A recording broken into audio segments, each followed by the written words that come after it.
Bienvenidos al canal de historias bélicas que merecen ser contadas. Hoy tenemos un programa muy especial por delante. Ha sido el primero que vamos a dividir en dos partes porque va a ser muy extenso. Y básicamente, pues en esta serie de dos programas vamos a analizar el ascenso y la caída de las Waffen-SS. Y para ello, pues como no, pues contamos con Carlos Caballero Jurado. Un saludo, Carlos, ¿qué tal estás? Encantado, encantadísimo de estar en tu canal. Pues como digo, vamos a comenzar con la primera parte del programa, que para que la audiencia pues, se pueda hacer una idea, vamos a dividirlo aproximadamente en el verano del 43, que es cuando ya las Waffen-SS toman completamente el protagonismo en el campo de batalla. Así que hoy vamos a ver pues desde el origen de las Waffen-SS hasta pues esa fecha, hasta verano aproximadamente de 1943, y en la siguiente ya veremos de cuando las Waffen-SS toman el relevo hasta el final, ¿no? Toda la serie de divisiones que se crean a la carrera en el 45 y demás, y pues cómo terminan. Pero bueno, a modo de introducción, la primera pregunta que te quiero hacer para que lo puedas pues resumir es la siguiente. Em, ¿Qué serían las Waffen-SS? O sea, para un espectador que pueda estar viendo este programa, ya sea con mucho conocimiento o con poco, ¿cómo resumirías tú lo que son las Waffen-SS? O lo que fueron las Waffen-SS, mejor dicho.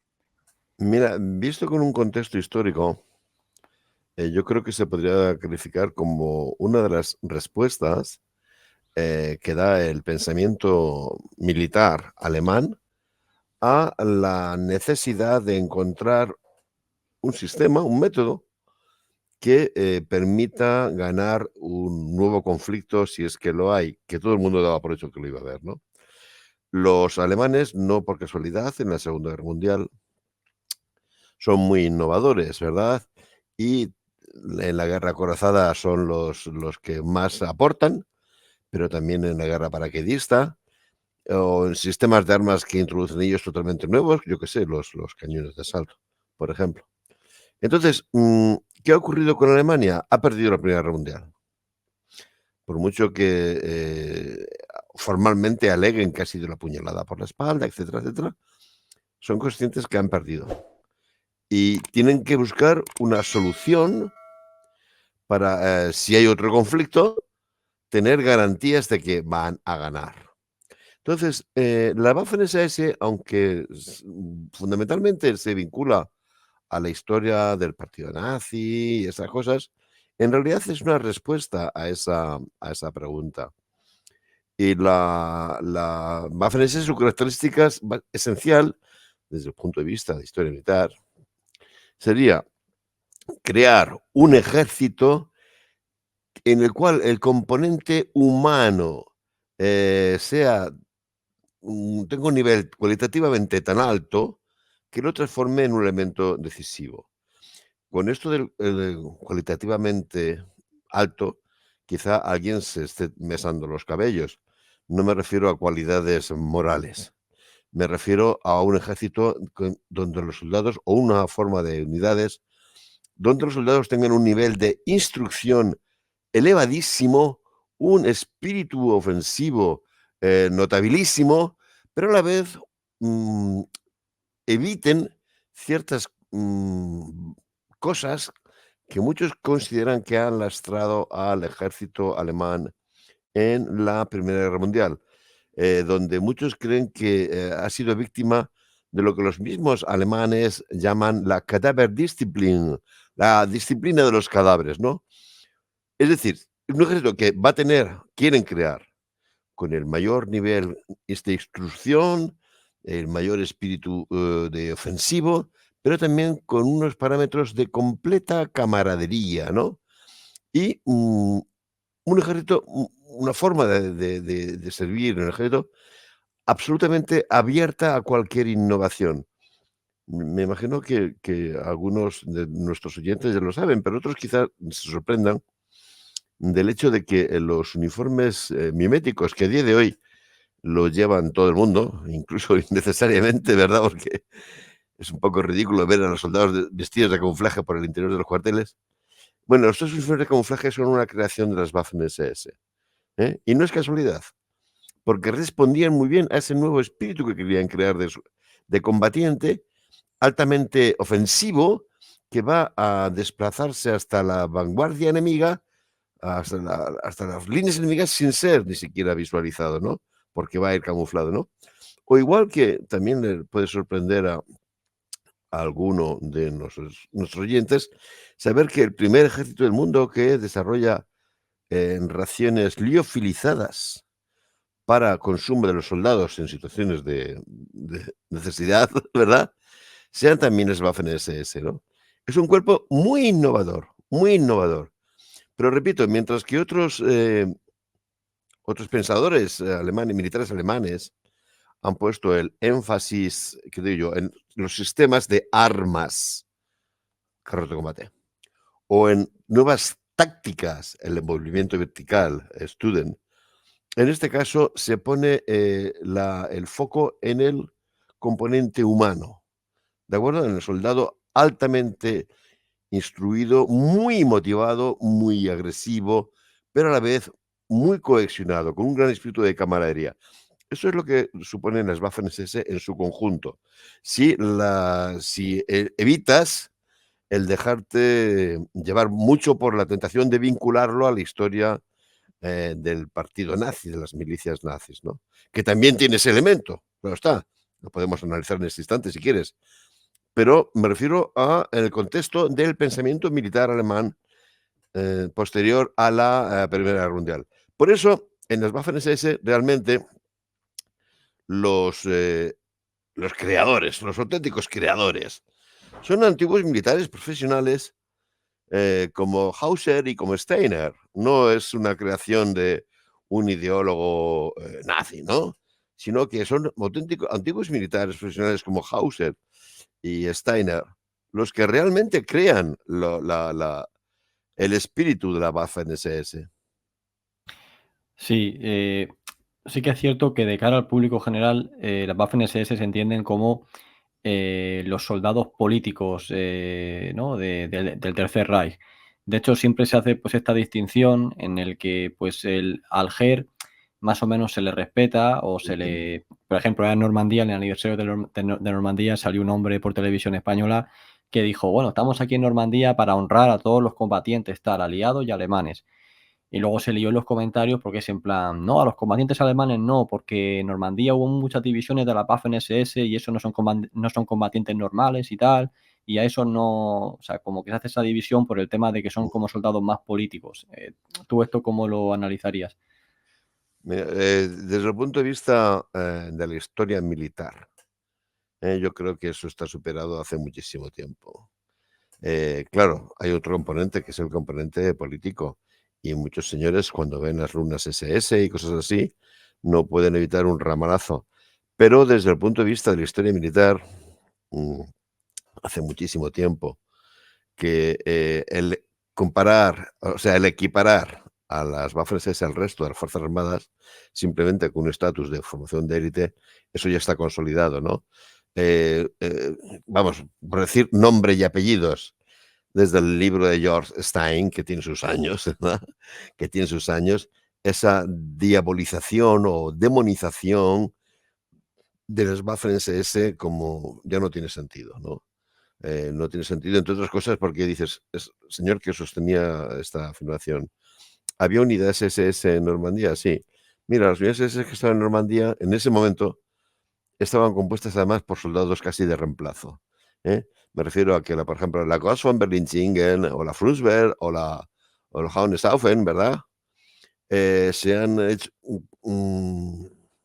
formado con reclutas normales y corrientes. Simplemente es gente a la cual, bueno, igual me estoy adelantando, pero le han ofrecido a esos jóvenes que se van a saltar el servicio del trabajo obligatorio si se listan las Waffen-SS y se listan. O sea, no puedes decir, mira, es que esta es la compañía que estaba formada por la gente de la escolta de Hitler. No, hacía mucho tiempo en ese momento que esto ya no ocurría así, ¿no?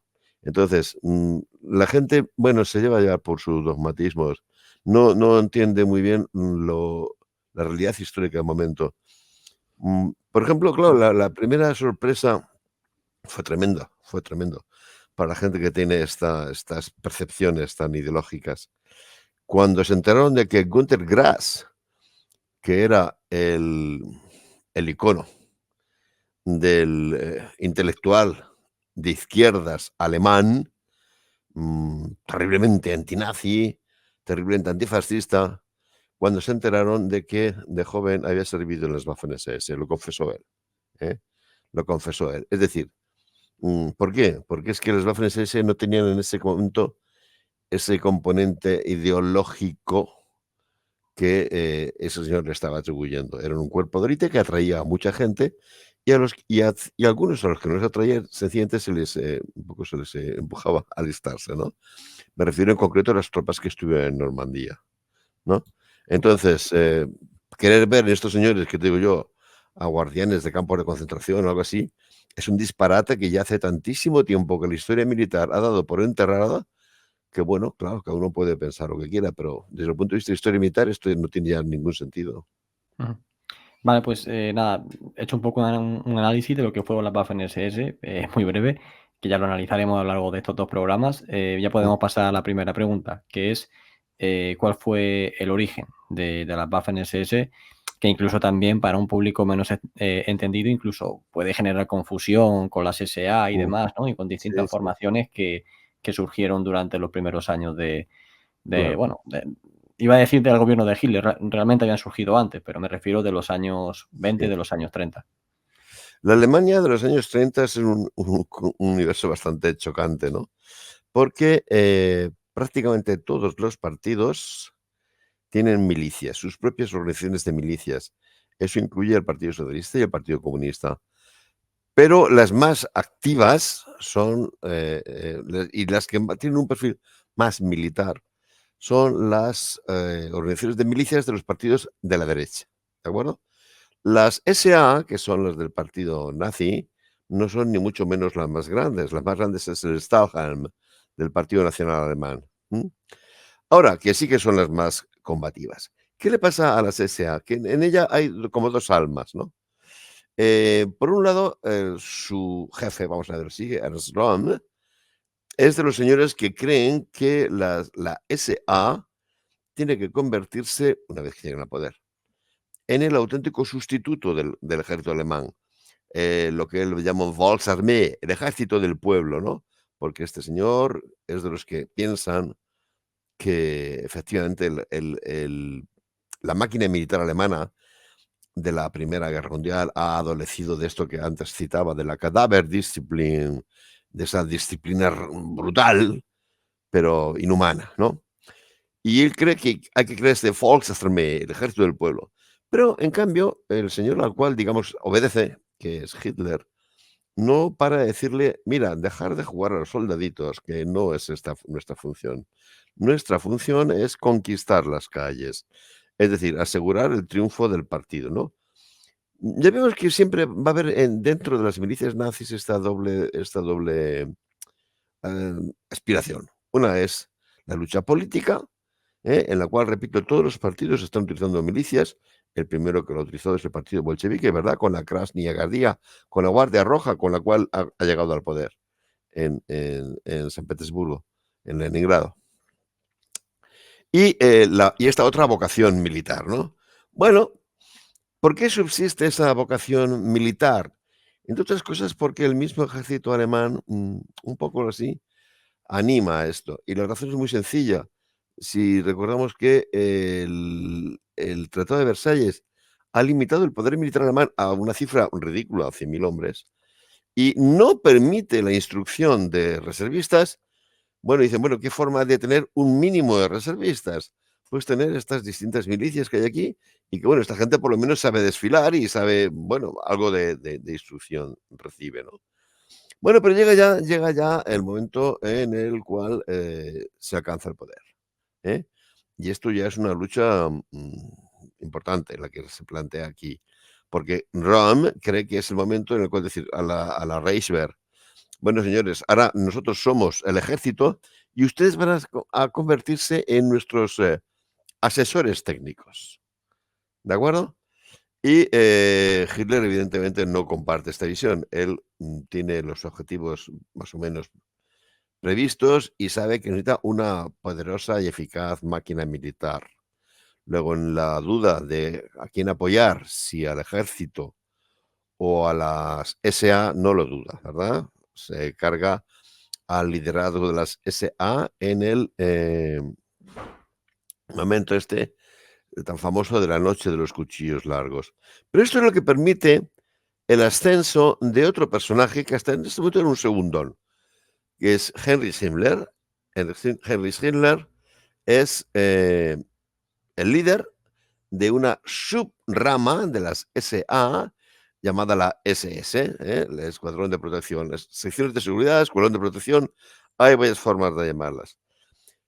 Como Rom, él también tiene un pensamiento, digamos, de crear un instrumento militar. Pero la idea esta de un Volksarmee, el ejército popular, que le ha gustado tanto a Rom, a él le rechina. Él es mucho más sociológicamente conservador, ideológicamente conservador, y él, en cambio, en lo que se inspira es en las órdenes militares medievales. ¿De acuerdo? Entonces, lo que él quiere crear como herramienta militar a partir de las SS se inspira en ese sentido. Es una orden selecta de caballería. ¿De acuerdo? Entonces, va a dirigir, ya lo sabemos, una milicia gigantesca. Las SS tenían cientos de miles de afiliados, ¿eh? Y dentro de ella va a querer crear esta SS armada, que es lo que significa Waffen-SS, que no son ya milicianos, de esos que se ponen un uniforme los fines de semana y van a desfilar en los actos políticos, no, sino gente acuartelada, gente perfectamente, digamos, bueno, militarmente formada, ¿no? Pero con ese sentido, con esa idea, ¿eh? De que sea no un ejército de masa, sino un ejército selecto. Su inspiración son las órdenes de caballería medievales, ¿no? Esto es un poco lo que él pretende con la Waffen-SS. Y un añadido más, no me extiendo mucho, pero es que además, como todos los alemanes de la época, está traumatizado por el tema de la derrota de 1918. A la derrota de 1918 le ha seguido la revolución, y esto es una cosa que ha traumatizado a los alemanes, ¿no? Dice, ¿por qué no se aplastó a la revolución? Bueno, porque no había nadie que se sintiera legitimada para hacerlo. Ciertamente los Freikorps pararon los intentonas más radicales de la izquierda, pero ¿por qué no hubo un cuerpo que aplastara la revolución? Dice, bueno, porque no había un cuerpo que tuviera el suficiente prestigio ante los ojos del pueblo alemán.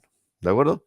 Y esta es una idea curiosísima, bueno, no sé si es la palabra adecuada, pero es una idea que hay que entender. Él quiere crear este cuerpo militar de élite con espíritu de orden de caballería medieval, muy selecto, que debe obtener en el campo de batalla tal prestigio, que sea tan inapelable, que si algún día debe emplearse para aplastar cualquier intentona revolucionaria, esté legitimado para ello, digámoslo así, por su historia, ¿no? Las SS querían crear ese cuerpo de seguridad del Estado, ¿no? Y esto se sobrepone con el hecho que, sabes que Himmler, además de dirigir la gigantesca milicia SS, que era una gigantesca milicia, de controlar estas SS armadas diminutas hasta el año 39, son diminutas, también consigue hacerse con el control de todas las fuerzas de policía alemanas. Y él quiere imbuir a las SS de esta función de seguridad del Estado, pero también quiere a la policía alemana irle imbuyendo de las ideas de las SS, ¿de acuerdo? El proyecto final suyo hubiera sido fusionarlas a largo plazo, ¿no? Subrayo esto por una sencilla razón, Sí. y me vas a perdonar que me extienda tanto, y es porque a lo largo de la guerra vamos a ver que hay un constante trasvase entre las fuerzas militares de la policía alemana, que se creían durante la guerra, y las SS, ¿de acuerdo? El ejemplo más famoso es la división SS Polizei, ¿de acuerdo? Pero hay muchos más ejemplos, ¿no? Esto es una cosa que tenemos que tener presente para estudiar en su conjunto el fenómeno de las Waffen-SS. Sí, sí.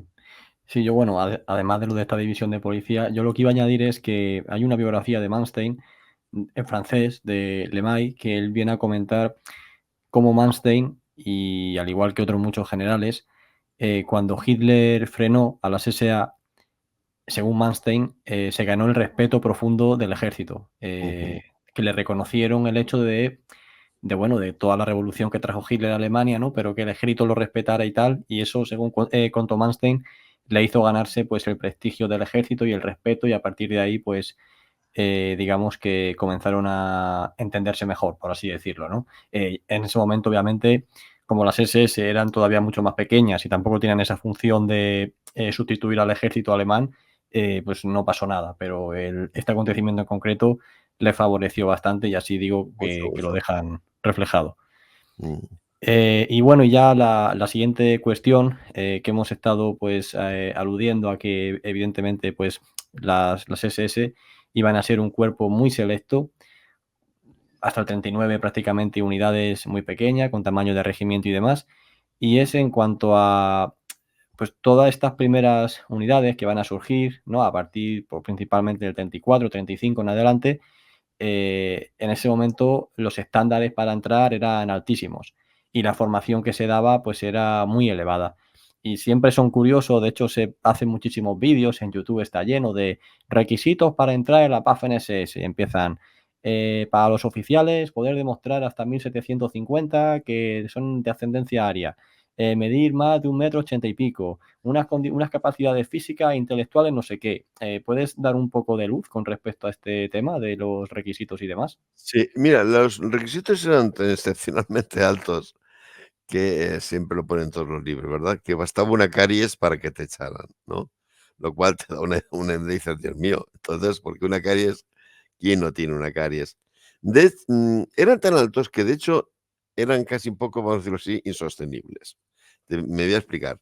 Cuando se crean las primeras unidades SS armadas, aún no ha aparecido el concepto de Waffen-SS, se crea, por un lado, el Leibstandarte Adolf Hitler, el regimiento de la guardia, donde hay que ser una pica de tío, tener un aspecto, bueno, tremendo.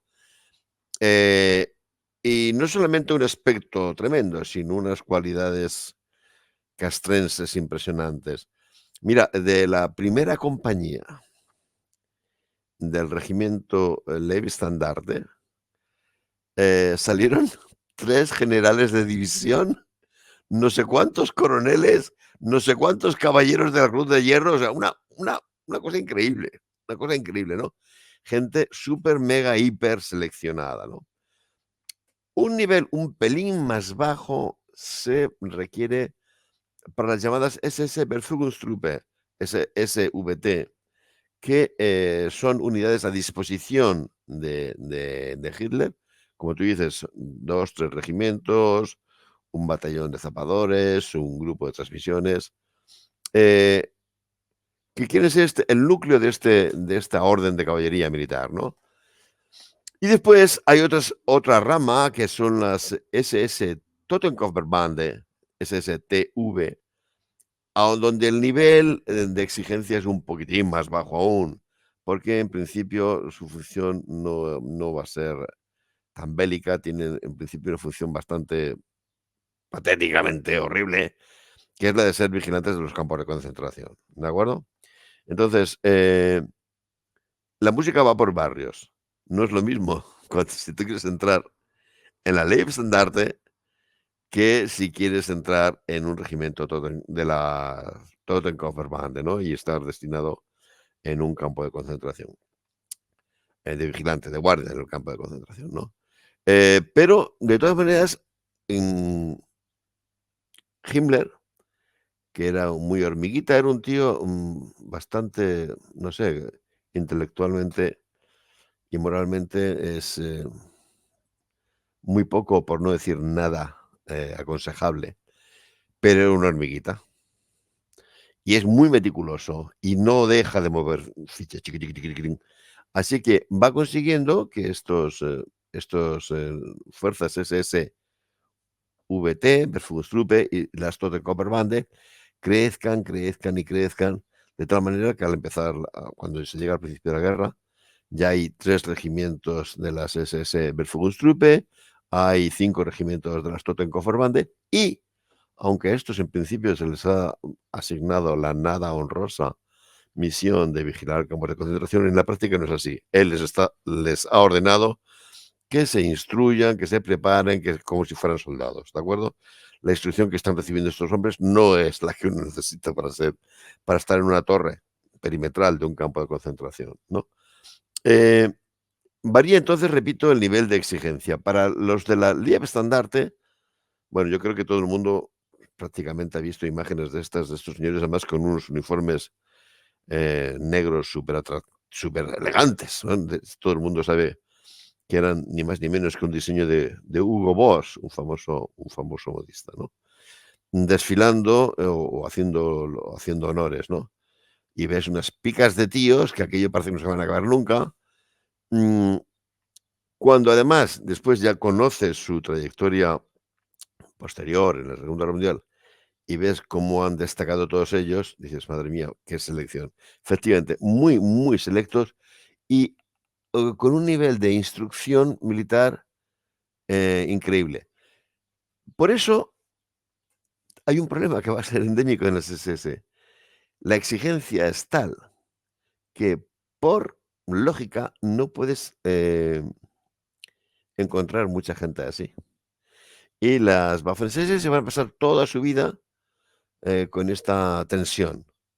Expandirse y rebajar los niveles cualitativos de ingreso o mantener esos niveles cualitativos de ingreso y ser una fuerza minúscula e irrelevante, ¿no? A la larga ganó la primera de las tendencias, es decir, cada vez los niveles fueron siendo menores de altura, de salud, de capacidad intelectual, de vocación de servicio, etcétera.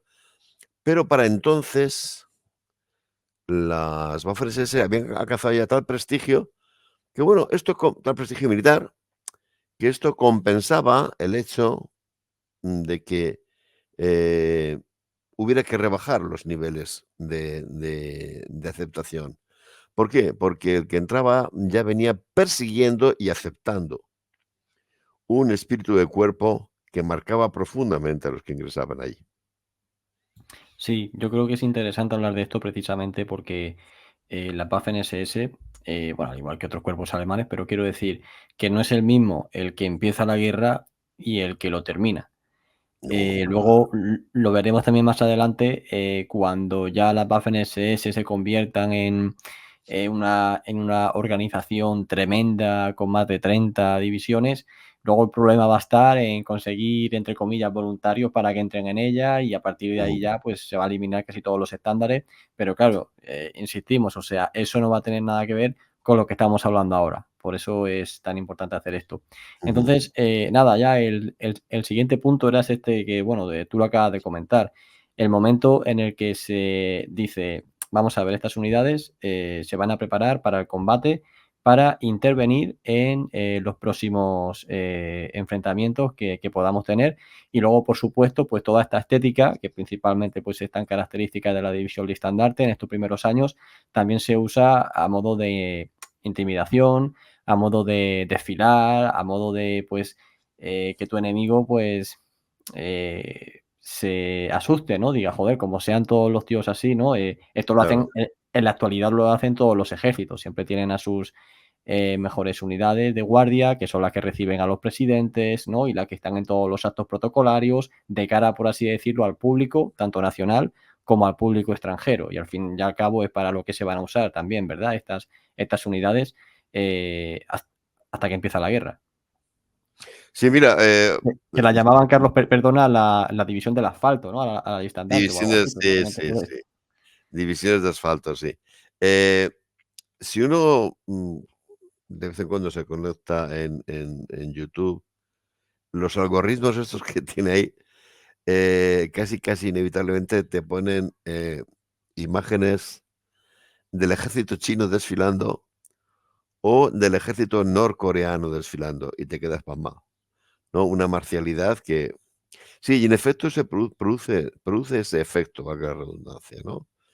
Dices, Dios mío, si esto no son seres humanos, son máquinas, ¿no? De máquinas militares, ¿no? Esto es un poco lo que se perseguía con estas unidades tipo Leibstandarte. Daban miedo. Daban miedo, decías, estos tíos son imbatibles, claro. Había otros que enseguida ironizaban, decían, va, esto es mucho desfilar, mucha tontería, mucho uniforme muy bonito, pero son soldados de asfalto, ¿no? Y a la Waffen-SS le va a costar, hasta la campaña de Francia, conseguir el respeto militar de los alemanes, de sus compañeros de las Fuerzas Armadas alemanas, ¿no? Porque creen que son soldaditos un poco de eso, de desfile, ¿no? Sí, qué monos con tu uniforme de Hugo Boss, pero aquí los que sabemos hacer la guerra somos nosotros, ¿no? Mm, supieron esa imagen de soldados artificiales de parada, ¿no? Mm, supieron transformarla en la de combatientes muy eficaces. Y yo siempre cuento una anécdota de Steiner. Felix Steiner, es a nivel táctico el gran ideólogo de las Waffen-SS, ¿no? Es uno de los señores que más ha apostado por el tema este de los uniformes de camuflaje, ¿no? Steiner es un hombre que ha servido en la Primera Guerra Mundial en las Sturmtruppe, en las tropas de asalto, y que cree que esa es la herramienta que hay que... Bueno, te lo digo porque es muy famoso una anécdota de unas maniobras en las cuales Hitler está viendo el desarrollo de las maniobras y le dicen, va a atacar el regimiento no recuerdo cuál era, si el der Führer o alguno de estos. Y dice, pues venga, vamos a verlo. Con de esto de tijera, ¿verdad? Y dicen, bueno, ¿y estos tíos cuando atacan? Se ven un puñadito de explosiones ahí. Y dice, ¿y esa gente cuando ataca? Dice, no, si ya han atacado, ya han conquistado las posiciones. Dice, ¿pero cómo que? Claro, se han desplazado hasta la misma vanguardia sin que se les vea con sus uniformes miméticos reptando. Han hecho un cortísimo fuego de cobertura para que el enemigo se agache e inmediatamente han saltado sobre la trinchera. Ha sido tan rápido que literalmente ni se ha visto, ¿no? Bien, mucho de la gente se quedaba con los uniformes negros estos y los pasos de la oca tan llamativos desfilando. En realidad, las Waffen-SS estaban, lo que aún eran Verfügungstruppe, etcétera, estaban ya preparándose a este nivel.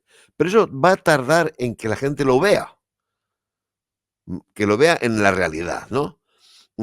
Porque incluso en la campaña de Polonia, las unidades Waffen-SS participan a un nivel de regimientos, agregados a fuerzas alemanas de otra entidad, una cosa muy, digamos, secundaria, ¿no? Hasta que no ganen visibilidad y se vea que son tropas súper eficaces, no va a ganar el respeto militar, ¿no?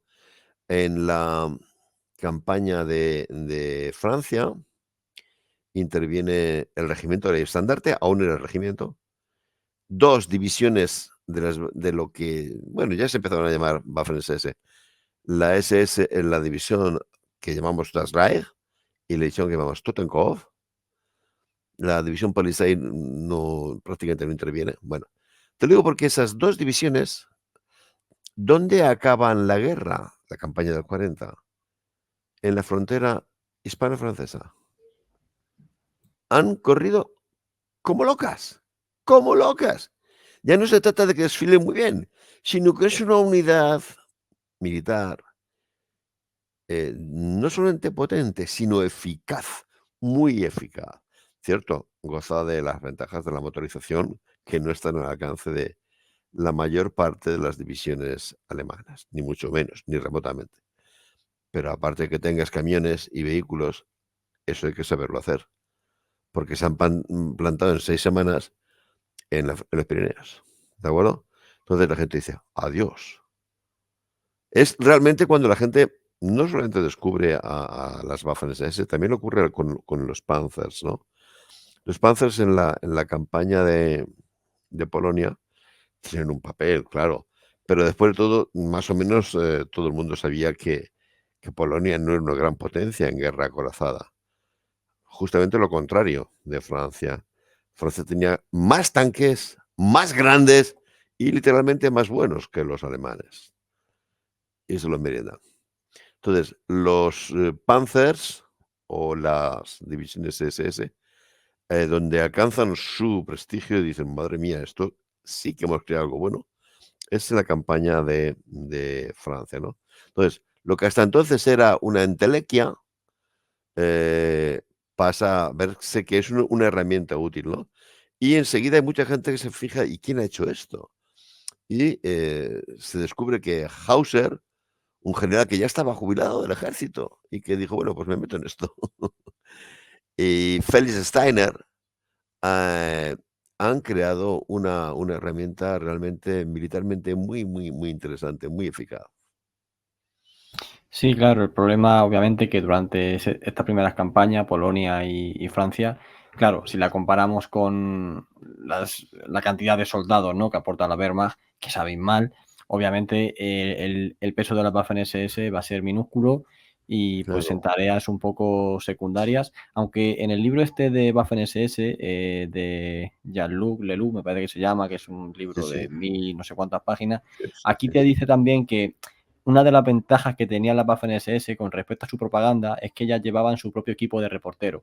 Entonces, Ah, claro, a pesar de que en el campo de batalla eran un número más reducido, sobre ellas se hacían claro, más claro. reportajes proporcionalmente que de las unidades de Mm, la Wehrmacht, pero que bueno, pero que insisto, o sea que no es que tuviese sí, sí. un mal No, desempeño ni nada de esto, sino que simplemente por cuestión de número, o sea, por cuestión numérica, sí, sí, obviamente sí, sí, su aportación fue muy inferior a la Wehrmacht claro. y bueno. Mira, es que Mm. ese es otro de las, digamos, muestras de que, las Waffen-SS son tremendamente innovadoras, las relaciones públicas. Cuidan las relaciones públicas como Dios, como Dios. Mm, eh, por aquello de darle color a los libros, en muchos libros de historia de la Segunda Guerra Mundial aparecen, mm, carteles de reclutamiento. Es increíble la cantidad de ellos que son carteles de reclutamiento de las Waffen-SS. Tenían unos artistas plásticos buenísimos, ¿no? Pero repito, esto está dentro de la misma onda que te lleva a ser el impulsor de los uniformes de camuflaje o de la comida liofilizada. O, también hay que decirlo, las Waffen-SS más adelante, ¿verdad?, van a ser de los primeros cuerpos que operen los misiles balísticos, las V2. ¿De acuerdo? Mm, sí, supieron cuidar mucho las relaciones públicas.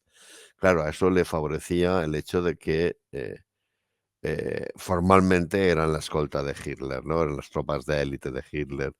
Y en un momento en el que Hitler estaba en el apogeo de su prestigio entre el pueblo alemán, había sacado al país del paro, de la ruina, les había hecho romper las cadenas de Versalles y estaba realizando unas campañas militares, pues que estaban siendo la sombra de todo el mundo.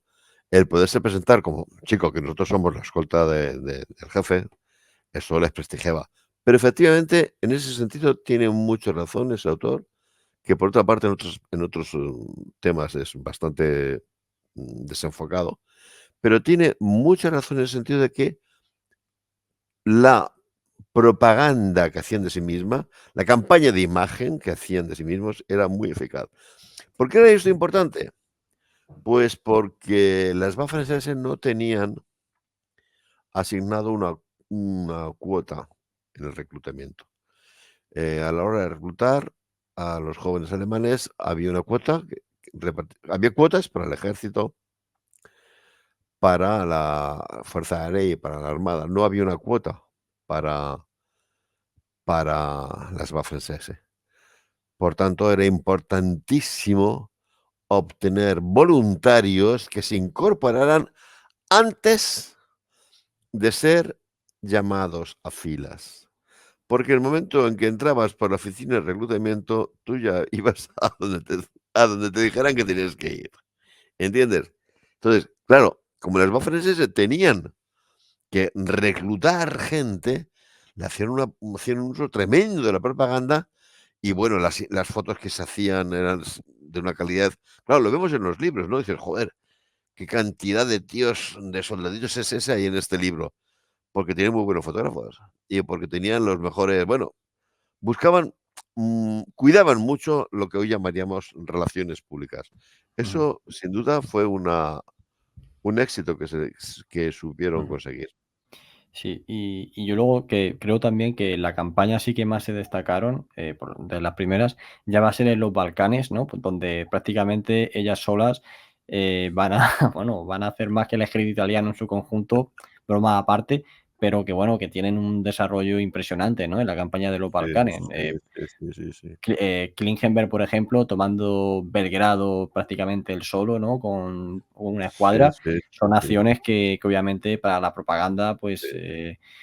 resultan Sí, pero y además, impresionantes, ¿no? fíjate, compitiendo en esta carrera por Belgrado, compite ni más ni menos que con el Großdeutschland, con el regimiento Großdeutschland, a ver quién llega primero, ¿no? Y consigue entrar él. O sea, con lo cual, ante la opinión pública alemana, lo que ve es que los Waffen-SS, eh, son los que han entrado en Belgrado, que solamente es un regimiento, perdón, es un grupo, lo que sin el apoyo del resto del alemán no habría sido posible. Pero la imagen que queda es esa. Y aún es más llamativo lo que ocurre en Grecia. Los griegos, habían logrado ganarse, y muy merecidamente, el respeto de todo el mundo. Bueno, pues, es en este caso el regimiento Leibsta aún era regimiento. Leibstandarte el que hace una maniobra de envolvente, entrando no entrando directamente en en Grecia, sino por Macedonia y rodeando a las fuerzas griegas en el norte. Lo hace tan rematadamente bien y con tanta eficacia que cuando los griegos dicen: "Vale, nos sentamos a firmar la rendición", dicen: "Pero que sea con este hombre, con Sir Dietrich".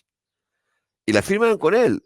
Después le dicen a Sir Dietrich: "No, no, esto, tío, no vale. Hay que repetir la firma para que intervengan los italianos, porque si no hacemos estamos haciéndoles un feo total". Pero no, no, lo han hecho tan increíblemente bien que los griegos dicen: "No, no, si yo me rindo, vale, porque, me habéis ganado, pero me rindo ante esta gente, ante la ley estandarte, ante el". Y son las famosas acciones, el paso este que van a forzar, o bueno, el hecho de que, bueno, es que es tan alucinante que llegan al canal de Corinto, bum, perdón, al Golfo de Corinto, ¿no? Ahí en la zona de justamente de Lepanto. Y ahí está el brazo de mar ese tan increíble, y los ingleses han huido corriendo y han saltado al Peloponeso. Pues ni cortos ni perezosos, se hacen con 4 o 5 barquitas de allí de los pescadores y saltan y siguen persiguiendo a los ingleses hasta la última de las peninsulillas esas que salen al Peloponeso y persiguiéndolos siempre. O sea, es una eficacia, espectacular. En la campaña de Polonia prácticamente han sido invisibles las Waffen-SS. En la campaña de Francia han ganado visibilidad, pero la campaña de los Balcanes los consagran, ¿eh? Dice, porque claro, hacen cosas, proezas militares tan llamativas que llaman muchísimo la atención. Pues uno de ellos precisamente ahí en Corinto fue Kurt Meyer, que bueno, en su memoria lo cuenta Kurt Meyer y demás, que pertenecía a la Ley-Standarte y es precisamente lo que ya analizamos porque tenemos un programa sobre la Ley-Standarte, de lo que comentabas tú, ¿no? De que, y también hablando sobre la figura de Michael Pittman y demás, de que al final son gente que, pues eso, están adiestradas de una manera muy ofensiva, de una manera muy Sí, agresiva, gente que siempre está en la vanguardia y gente que está continuamente demandando avanzar y abrirse camino por donde sea y a la mayor velocidad posible, ¿no? Entonces, obviamente, esta agresividad que las caracteriza para la ofensiva, eso sí que yo creo que se va a mantener sí. Mira, durante toda la hay guerra. mucha gente, que llega, por ejemplo, muchos jóvenes, ¿no? Llegan y se ponen a estudiar el estilo de combate de las Waffen-SS, porque como tienen tal prestigio, dice, pues... Y lo primero que leen es sobre esto, ¿no? Sobre esta forma de combatir. Y algunos pueden considerar que, digamos, que es lo normal, ¿no? Bueno, las Waffen-SS, la forma que tenían de operar, a cualquiera de sus mandos que hubiera planteado este tipo de operaciones en una academia militar francesa o británica, lo habrían expulsado. Pero tú estás loco, tío. Ale, a barrer las cuadras y no vuelves a estar aquí, te quedas de cabo de cocina. Porque todos los ejércitos operaban sobre la cosa metódica. La vanguardia aquí, la retaguardia, sí, están los flancos, sí. Está todo el aparataje logístico, sí. Y tal, ¿tenemos la suficiente potencia de fuego? Sí. Vale, pues vamos a avanzar 10 pasos. Esa era la doctrina. Recuerdo las memorias de un oficial francés hablando de esto. Dice, nos han ganado porque han hecho todo lo que nuestros libros de táctica decían que no se debe hacer. Ni más ni menos. Dice, han hecho todo lo que no se debe hacer. Pues lo han hecho. Y ese espíritu tan ofensivo, estar siempre a ver el más mínimo huequecito para meterse y atacar, no pararse, decir que no hay comida, tío, tira para adelante, ya encontraremos algo. Ya te digo, cuando leía lo de que llegan allí al Golfo de Lepanto, que no hay forma humana de decir, tío, pues, ¿qué coño? Pues coge barquitos de pesca y en barquitos de pesca montan las motos, los camiones y cruzan y los ingleses diciendo, pero bueno, ¿y estos tíos es que no se van a parar nunca? No, no, no, no. Ese es espíritu, es lo que, ya te digo, esa es la idea militar, ¿eh? Que es la que han sabido captar Steiner o Hauser, ¿no? Y que los hace, por eso, unos militares tan innovadores y tan importantes como un Guderian o como un Student, ¿entiendes? ¿No? A ese mismo nivel. Ellos han enfatizado en otra cosa. Ujú.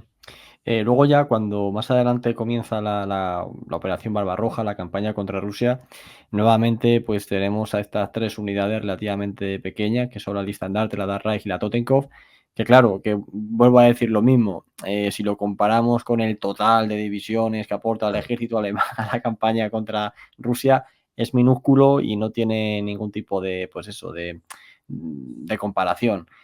Cosa muy diferente va a ser luego en las ofensivas ya a partir de verano del 43, del 44 en Normandía, en las Ardenas y en un montón de sitios en Hungría, donde sí que van a ser las protagonistas. Pero en este momento, a pesar de que ya habían demostrado su valía en combate, sí que es verdad que se las va a reforzar bastante, pero todavía se mantienen estas 3 originales y bueno, así en plan resumen, en la campaña de Rusia, pues van a tener nuevamente pues un papel importante en el sentido de que van a la vanguardia ya cuando se les deja, porque van a llegar un poco tarde, ya que han intervenido los Balcanes, pero que bueno, que no deja de ser, pues sí, una unidad más, muy potente, pero que se diluye en el subtotal del resto de divisiones, ¿verdad? Sí, porque además, como están un poquitín, se están empleando un poquitín con la idea de que den ejemplo, ¿no? No se los agrupa. En este momento, la Estandarte ya es prácticamente una división, aún se la denomina regimiento, pero prácticamente es una división. Y después está en la primera división, lo que sería realmente la primera división, la Das Reich, aún no tiene el número. La división Totenkopf, eh, esas 3 unidades, cada una de ellas se emplea en una punta de lanza distinta. Leibstandarte hacia Ucrania y el Cáucaso, Das Reich en dirección a Moscú y la Totenkopf en dirección a San Petersburgo. ¿De acuerdo? La función que se espera que cumplan un poquitín aún es de un poco de servir de ejemplo, de escaparate, ¿no? Y por eso no forman un cuerpo de ejército compacto, ¿no? Obsérvese que no hay ninguna acorazada. En este momento, creo que el ejército tenía ya sus buenas 2 docenas de divisiones acorazadas. Bueno, 2 docenas falsas, porque había sido dividiendo por 2, cortando por la mitad las divisiones acorazadas existentes, pero no es ninguna de las Waffen-SS. Pero ocurre algo distinto cuando si lo pones en comparación con las unidades de infantería motorizadas. Aquí sí, las unidades de infantería motorizadas, las SS, ya representan un porcentaje respetable. Y vemos que además en esta campaña empiezan a aparecer otras dos características. Primero, que hay divisiones SS de primera y de segunda, porque se ha creado esta división con elementos de la policía, por lo que veíamos al principio, como Himmler es jefe de la policía y es un señor muy ambicioso que quiere tener cuantas más tropas a su disposición, ha creado una división SS con soldados de la policía, con reclutas que proceden de la policía. Tiene un nivel de infantería normal. Otra novedad es que va a participar en la campaña y además desde el primer momento una unidad que técnicamente es de voluntarios germánicos. Es la división Viking, la que después llevará el número 5, ¿no? Las Waffen-SS heredan de las SS políticas una vocación pangermanista, ¿no? De exaltación del germanismo. Así que ya en los años 40, en el año 40, cuando la conquista de Escandinavia y de los países occidentales, habían creado fuerzas, unidades para admitir voluntarios de estos países germánicos, Noruega, Dinamarca, Holanda y el Flandes belga, que la verdad no habían tenido un gran éxito de reclutamiento, no habían sido... Pero bueno, se juntan con un regimiento alemán y van a crear esta división viking. ¿Es una división tan germánica como dicen? No, pero marca el inicio de una cosa que va a ser después fundamental en la historia de Waffen-SS, que es la internacionalización de las Waffen-SS, ¿no? Esto que será, junto a su carácter de tropa de élite, el segundo rasgo más llamativo de las Waffen-SS, ¿no? Porque todo el mundo lo sabe, ¿no? Que la Waffen-SS al final es un cuerpo que ha integrado desde finlandeses hasta albaneses, desde noruegos hasta búlgaros, ¿no? Entonces, una cosa rarísima en el marco de la Segunda Guerra Mundial. Esto se inicia aquí, con esta división viking. Y además, y esta es la parte, digamos, más negativa, con una serie de regimientos de segunda categoría, de estos de las SS Totenkopfverbände, se crean unidades específicamente dedicadas a la lucha antipartisana. 2 brigadas de infantería y una brigada de caballería. Mientras que sus compañeros de estas 5 divisiones que hemos dicho están en el frente, estas brigadas tienen como misión la lucha antipartisana. La lucha antipartisana, como todas las luchas contra las guerrillas en cualquier parte del mundo, es horrible. Y da lugar a excesos. Excesos que cometen los que luchan contra los partisanos y, atentos, que eso es lo que nunca te quieres decir, también los cometen los partisanos. Porque hay esa mitología de que el Obela Chao, el mito del Obela Chao, ¿no? Esta mañana me he levantado y he contemplado al invasor. Obela Chao, Obela Chao, Obela Chao. No, mira, eso no es así. Los partisanos soviéticos son una herramienta del Partido Comunista de la Unión Soviética destinada a mantener el régimen de terror stalinista en los territorios ocupados por los alemanes. ¿De acuerdo? Cometen crímenes de guerra sin fin y sin cuento, sobre todo contra civiles rusos. Y estas unidades de las cuales estoy hablando hacen lo mismo. Estas brigadas de infantería y de caballería SS. No se puede negar. Lo que no se puede, digamos, es ocultar que los que contienden con ellas también lo están haciendo. Las guerras de guerrillas en la guerra civil, en la guerra de independencia española, en el frente del Este en el Segundo Mundial o en la guerra de Vietnam tienen unas características que les hacen especialmente horrorosas, más horrorosas que los combates entre ejércitos regulares. Ujú. Y una pregunta que me parece un tema muy interesante y que luego va a ser también fundamental más adelante, el tema de los extranjeros en las Waffen SS. En este primer momento en el que ya pues surge esta división Viking, ¿cuál dirías tú que es el motivo principal de los alemanes por integrar a estos extranjeros? ¿El de crear comunidad? ¿El de que le hacía falta gente y los tuvieron que meter sí o sí? ¿El de que querían acercar a esos países a Alemania? ¿Cuál dirías tú que fue la razón fundamental Sí, inicial para mira, mezclar a los extranjeros? en principio hay un planteamiento de tipo ideológico o ideológico demográfico, ¿no? Las Waffen-SS cultivan el mito de la germanidad, ¿no? ¿Mm? Nada raro, en ese momento esta chaladura germánica, eh, estaba asumida por muchísima gente. Mucha gente quizá no lo sepa, pero el señor que en España se considera el principal filósofo español del siglo XX, don José Ortega y Gasset, en un libro clásico, España invertebrada, él se pone a buscar por qué razón España la ve tan atrasada y tan horrible con respecto a Europa, ¿no? Y lo que dice, ahora lo ves y dices, no me puedo creer esto. Sí, él dice que la culpa es que los españoles tenemos poca sangre germánica. Los germanos que nos han tocado en suerte, dice él, los godos llegaron ya muy romanizados, muy poco germánicos, ¿no? Entonces nos falta esa sangre germánica que es tan importante. Esto lo dice Ortega y Gasset, que es español.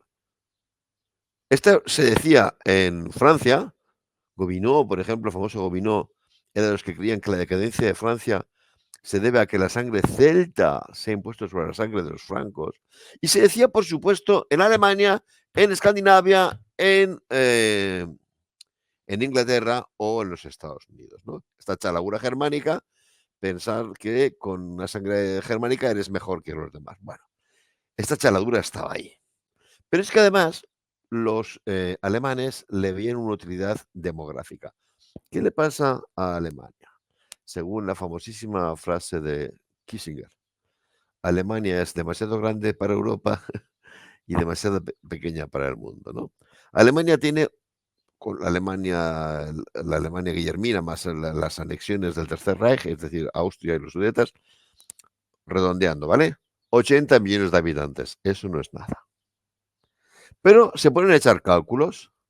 Si sumamos la población de habla alemana de otros países, por ejemplo, Suiza. Si sumamos la población de los países que son de lenguas germánicas, Holanda, Bélgica, Flandes, Noruega, Dinamarca, y si sumamos además a la población que forma los núcleos de alemanes étnicos distribuidos por los Balcanes y otros lugares de Europa Oriental, atentos porque son 40 millones más. Nos vamos ya a 120 millones de personas. Eso es importante. Es un 50% más que la población alemana. Por eso, las Waffen-SS van a intentar captar a esa gente. ¿Por qué ponen tanto interés en eso? Pues vuelvo a decirte lo de antes, porque no tienen asignada una cuota de reclutamiento en Alemania.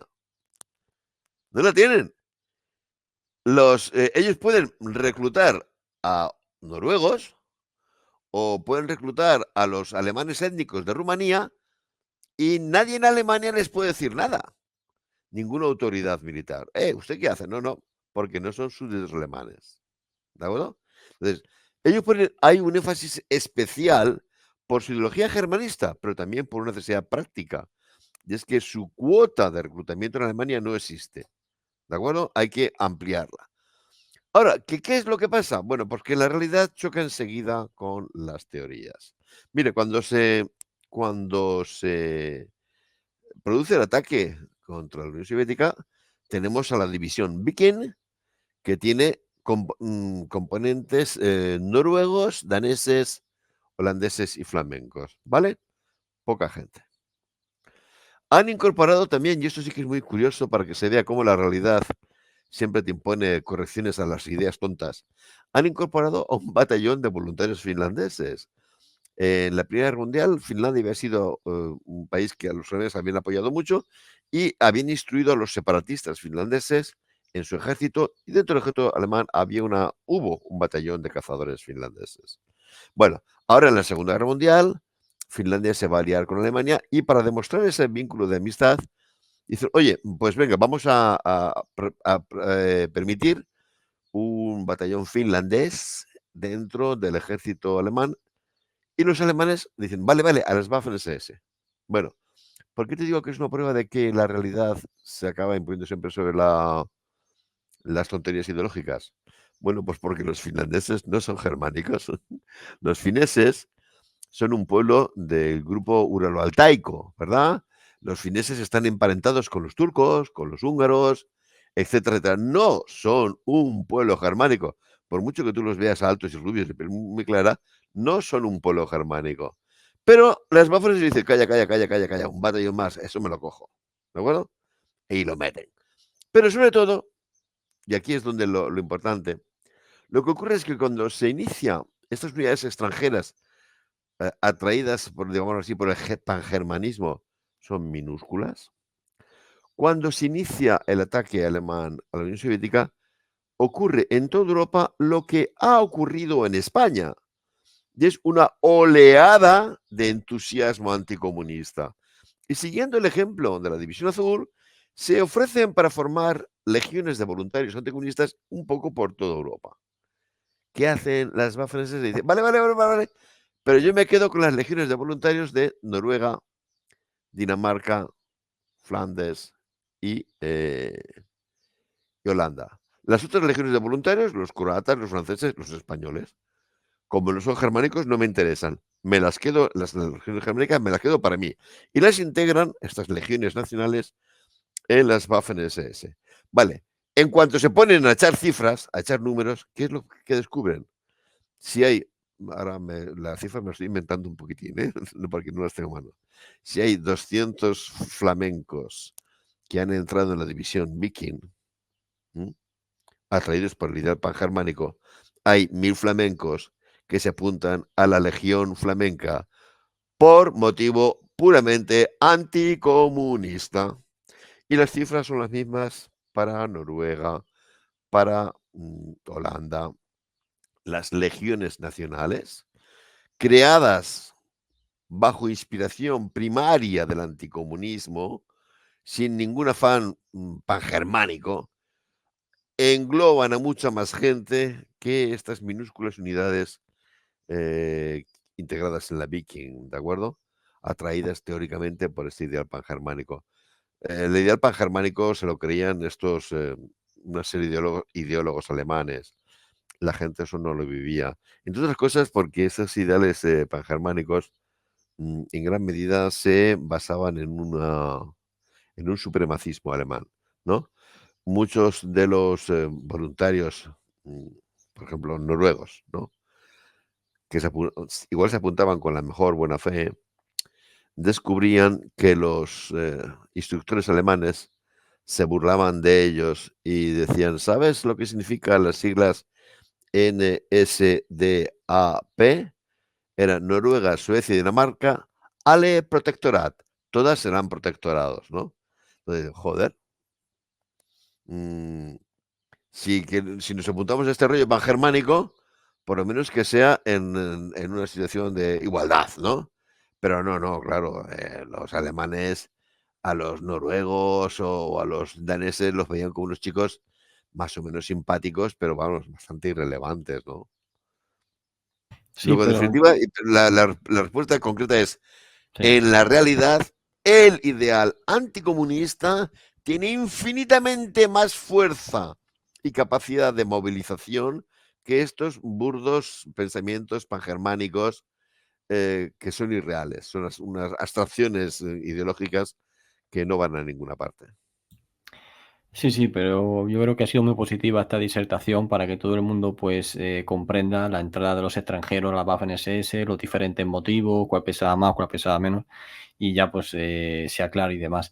El siguiente tema que ya me gustaría avanzar, después de, bueno, del fracaso alemán en el frente oriental a finales del 41, y luego en el 42 pues prácticamente va a haber muy poca actividad, ¿no?, de estas tres divisiones Waffen-SS principales, ya que van a estar recuperándose en Francia, pero a lo que quiero ir es a esta nueva horneada de divisiones Waffen-SS como la Frundsberg, la Hohenstaufen, la Hitlerjugend, que comienzan a surgir la idea al menos de crearla a principios del 43, y ya yo creo que va a ser a partir de este momento donde pues lo que en un primer momento había sido pues un par de divisiones Waffen-SS ya va a llegar en un momento en el que pues van a existir cada vez más, y bueno, con todos los problemas que eso puede acarrear en el futuro, como luego veremos, pero ¿puedes analizar cómo fue pues esta segunda horneada ya de Sí, divisiones de primer orden, ¿no?, como yo considero pues a estas tres que acabo de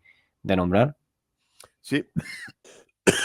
Has llamado muy acertadamente la atención sobre el hecho de que en la campaña de verano del 42, estas divisiones SS que ya se han, vaya por Dios, batido en el frente del este, van a tener un papel irrelevante. No existen, no están allí. Un poquito de limonada. Pero, sin embargo, es en ese momento cuando alcanzan por vez importancia estratégica. Puede parecer un contrasentido, pero no lo es. ¿Qué ha ocurrido durante el invierno del 41, otoño del 41, invierno del 42? Que estas pequeñas unidades SS, muy aisladas, una por aquí, otra por allá, pues en muchos casos han tenido un papel decisivo. ¿M? Y han alcanzado una fama casi mítica, ¿no? La defensa que hace la Das Reich luchando en los combates defensivos para frenar la ofensiva soviética a partir de Moscú es tremendo, ¿no? Las bajas son espectaculares. Eh, E incluso algunas unidades SS que se habían formado un poco de refilón, como la división Nord, que se envió a Finlandia, oye, pues han alcanzado un nivel de madurez. Pero repito, sobre todo se han dado cuenta de que estas unidades Waffen-SS tienen una gran capacidad resolutiva. Y entonces dicen, ¿y eso? Que estamos empleándolas aisladamente, una por aquí, otra por allá, otra por allá. ¿Por qué no las empleamos en bloque? ¿Cómo hacerlo? Bueno, pues vamos a reequiparlas. Se van a retirar del frente del este, Totenkopf, el estandarte, Das Reich, y se van a enviar a Francia para ser reconstituidas y sobre todo reequipadas, ya como divisiones Panzer, por mucho que durante algún tiempo mantengan la denominación de división Panzer Grenadier, son ya divisiones Panzer. ¿De acuerdo? Pero eso es contradictorio. Si son tan importantes, ¿por qué se las llevan a Francia? Porque son la reserva estratégica.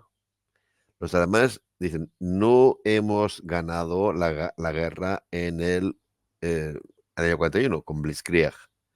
Esto ya va a ir de guerra larga.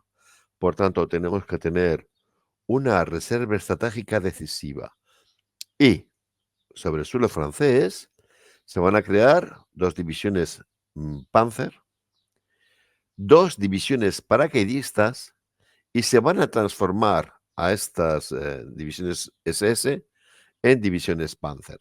Esta es la reserva estratégica que tenemos que nos puede permitir, manteniéndola aquí en Francia, seguir empleando el grueso de nuestro ejército en el frente del este. Porque estas fuerzas son tan decisivas, estas unidades que acabo de decir, que si se produce algún problema, van a poder actuar contundente y rápidamente. Y en gran medida este análisis es correcto, me explico.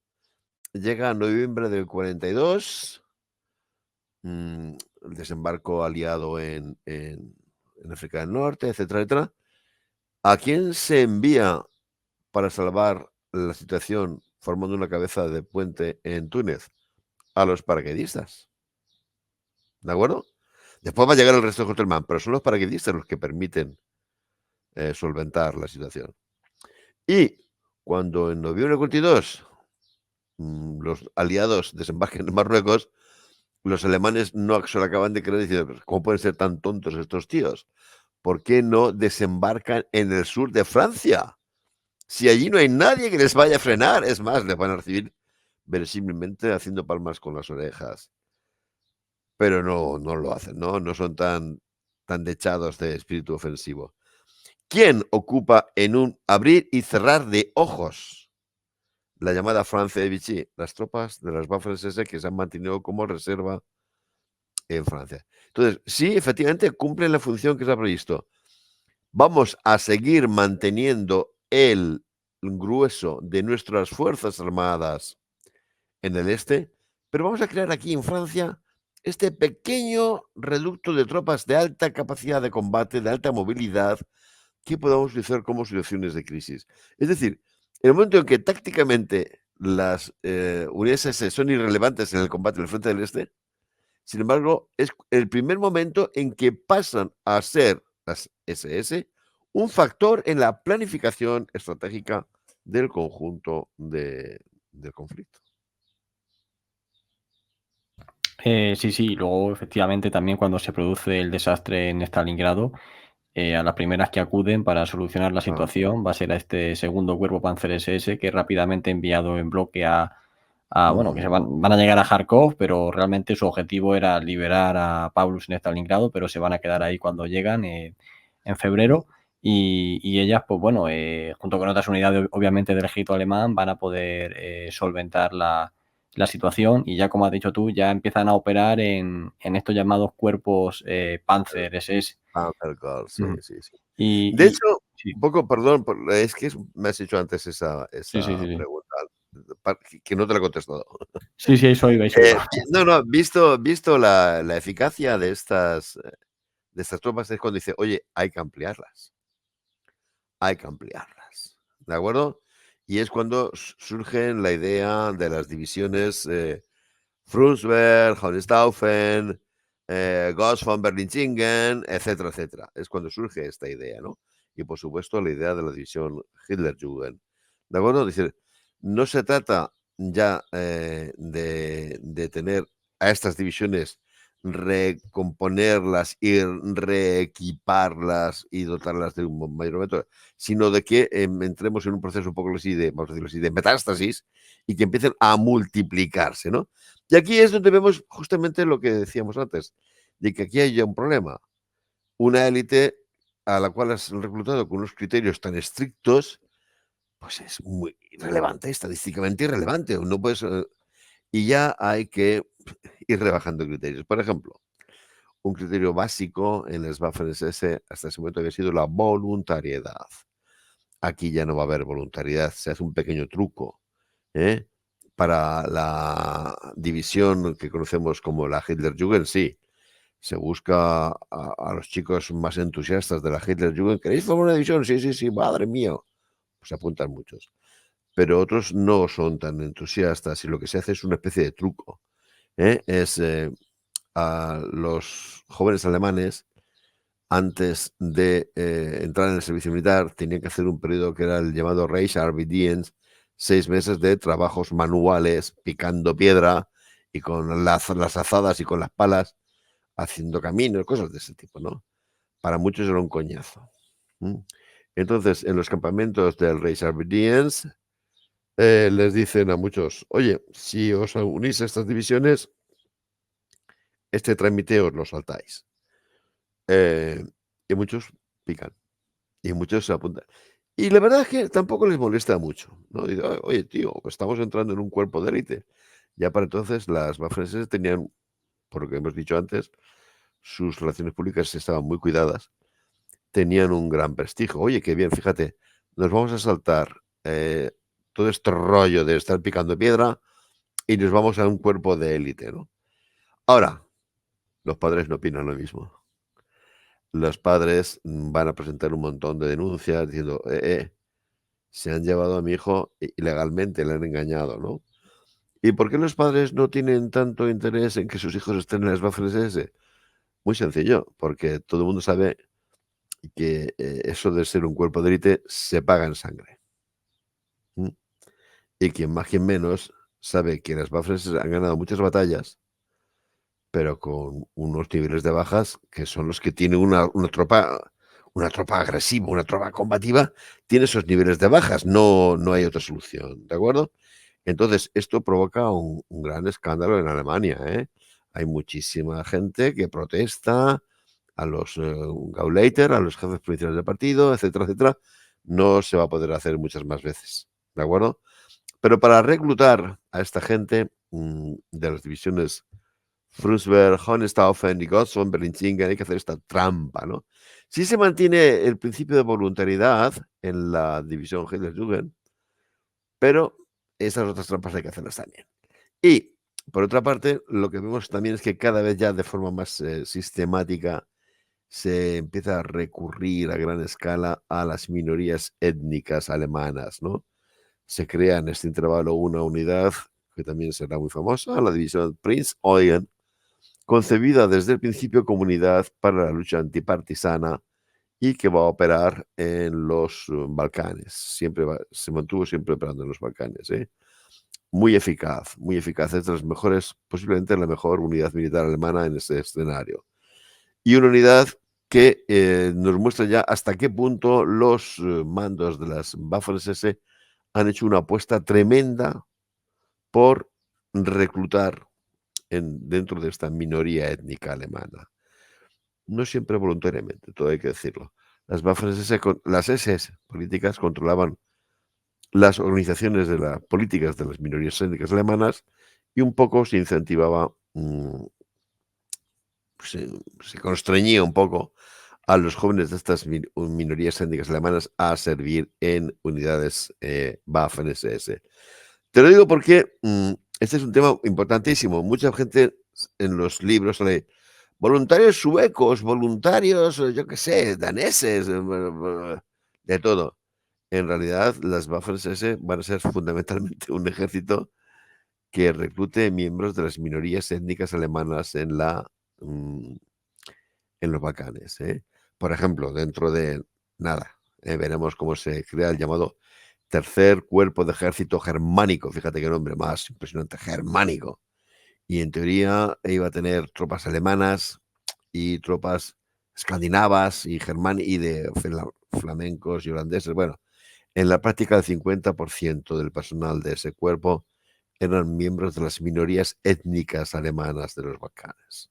Gente que se había criado en aldeas en Rumanía, en Hungría, etcétera, etcétera, ¿no? No son suecos ni daneses. Entonces, en este año la Waffen-SS da una serie de pasos muy significativos para su historia posterior, ¿eh? Aunque no esté interviniendo en la gran ofensiva del verano del 42, ni en los combates sobre el Cáucaso, con una única excepción, la división Viking, ¿verdad? Que esta sí va a llegar hasta muy lejos en el Cáucaso. Sí, de todas maneras, claro, pongámonos en contexto y recordemos ya a principios del 43, en el momento en el que nos encontramos, en el que ya los alemanes, pues, no sé cómo decirlo, se han dado cuenta de que en el frente oriental van muy mal las cosas, que nada va a que nada va a salir según lo planeado, y es cuando ya se entra en la famosa guerra total, y a partir de aquí es todo lo que has explicado tú, de que ya se empiezan a reclutar masivamente a toda la población de la cual pues los alemanes pueden echar mano por esta necesidad total de tropas en el frente, en el que también se van a crear legiones estonias, legiones croatas, se crea también la famosa división dentro de la Waffen-SS con ucranianos, la Galice, ¿no? Me parece Sí. que se llama, pero ya todo esto ya digamos que, como estás comentando tú, ya es un poco fruto de la necesidad ya De la necesidad. prácticamente total.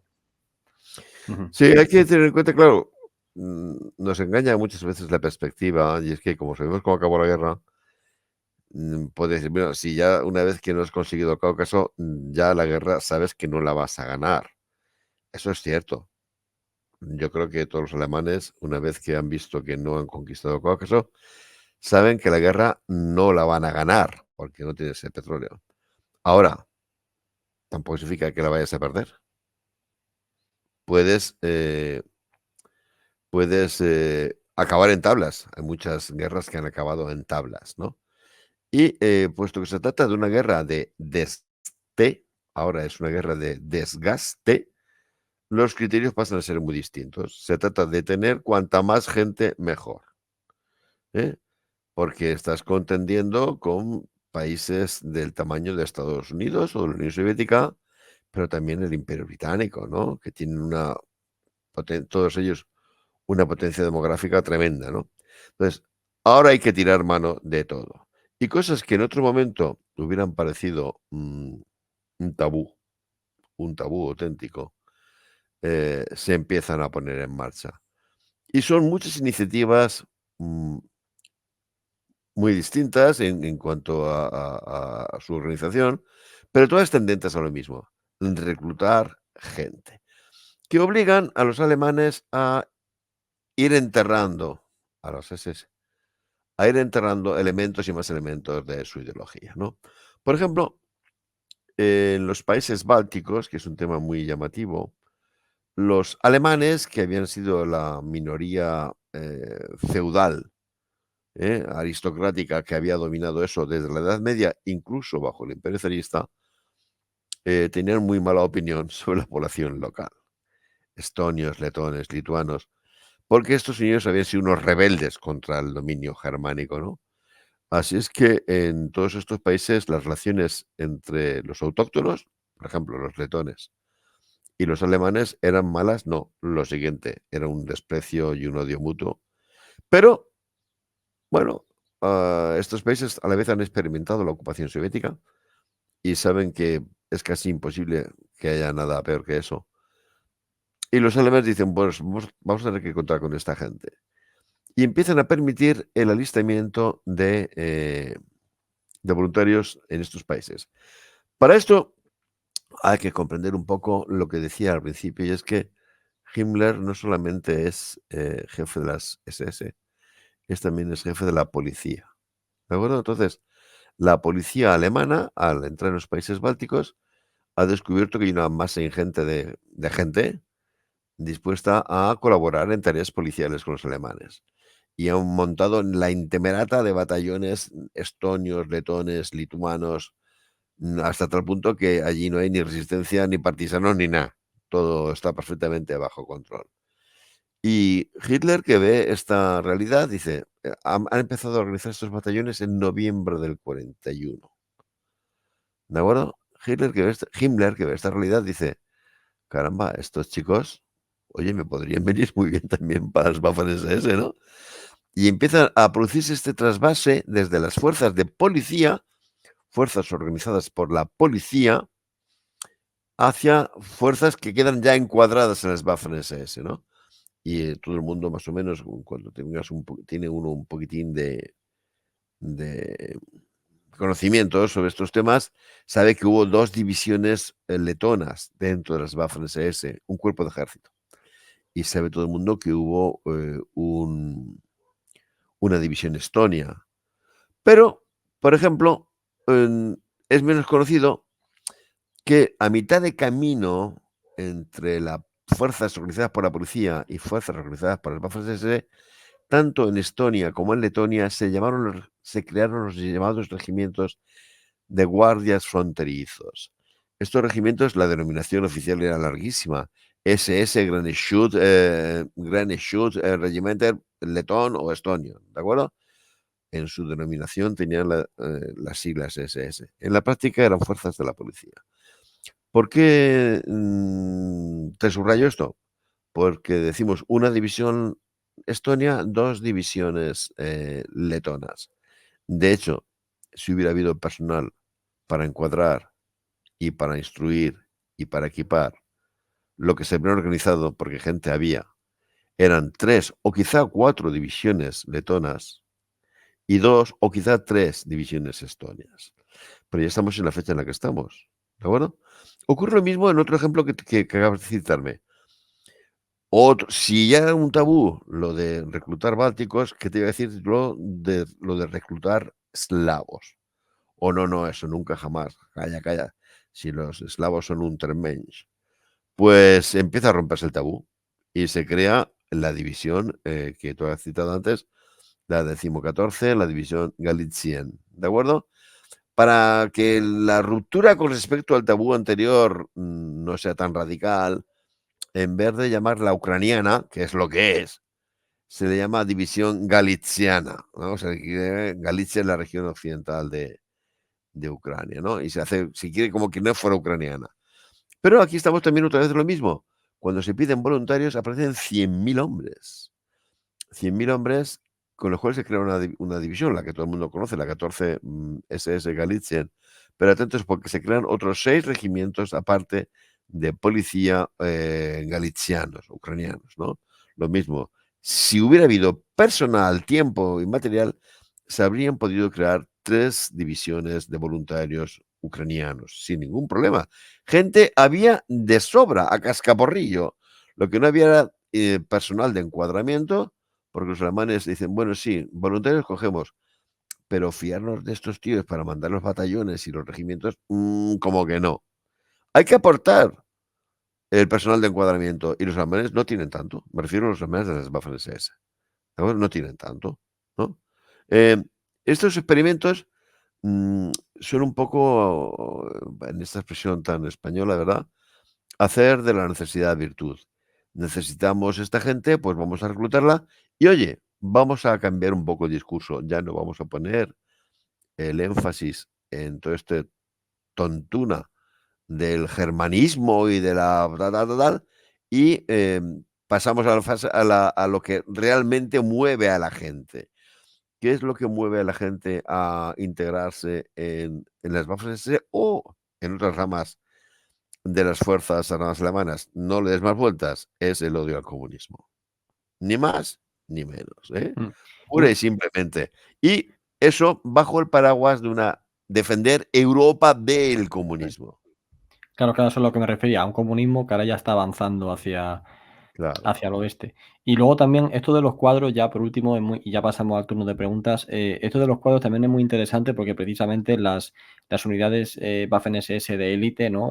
Porque no todas las unidades Waffen-SS son de élite, por así decirlo, pero surgen estas divisiones hermanas, por ejemplo, la Leibstandarte tiene a la Hitlerjugend, que parte de sus cuadros de mando pasan a la Hitlerjugend, luego, por ejemplo, la Das Reich va a tener a la Berlichingen, y al final es una forma de meter gente nueva, pero meterlos también con veteranos y, pues, entre comillas, hacer que estén preparadas para el combate, sin haber entrado previamente en combate, pero hacer que estén preparadas al combate, pues, digamos, de la forma más óptima posible antes de que llegue ese momento, ¿verdad? Y se hace mediante este Sí, sistema. sí, sí, sí. Es el sistema muy típico de los alemanes. Casi siempre creaban unidades, me refiero también del ejército, a partir de elementos desgajados de otras, ¿no? Pero aquí es muy importante porque estamos hablando de fuerzas en las cuales el espíritu de cuerpo tiene un gran peso específico, ¿de acuerdo? Entonces, es importante que estos veteranos lleguen y te sepan transmitir la sensación de que estás entrando en una élite militar, ¿no? Es muy curioso para que veamos hasta qué punto se está produciendo este deslizamiento ideológico, ¿verdad? En otro momento si tú le dices a los teóricos de las SS en el año 40, ¿qué unidades, qué nombres le pondrías a las unidades que vayas a crear? Seguro que te pensaban en personajes de la historia nazi, ¿no? Pero si te fijas, todas estas divisiones, los nombres que adoptan son personajes de la historia militar alemana. Hohenstaufen, Frundsberg, Gotz von Berlichingen, no tienen nada que ver con el nazismo. Están pensados estos nombres para provocar en los que entren en ellas el que se sientan herederos de una tradición militar germánica, pues de los lasquenetes, que no tiene nada que ver con el nacionalsocialismo, sino con eso, con la historia de los lasquenetes. Sí, sí, pues, podemos terminar aquí esta primera parte, pasamos al Como turno de preguntas. Fíjate que tanto tú, bueno, como la audiencia lo dejamos justo a mediados del 43, cuando ya para la segunda parte, pues ya van a tomar el protagonismo principal en el campo de batalla, todos estos cuerpos Panzer SS, que ya van a protagonizar, pues eso, la punta de lanza de las ofensivas que están por venir o de Solamente las defensas. me permites un Sí, sí, sí, pequeño sí. apéndice. No, no, es que justamente, digamos, estamos, diciendo que vamos a empezar el próximo programa por el verano del 43, ¿no? No, lo que quiero decirte es que, la eficacia, del concepto se pone a prueba con la ofensiva de Kharkov, ¿de acuerdo? Lo que parecía imposible, que es a un ejército rojo que se había venido arriba con lo de Stalingrado y que, bueno, parecía imparable, pues se le vapulea en Kharkov.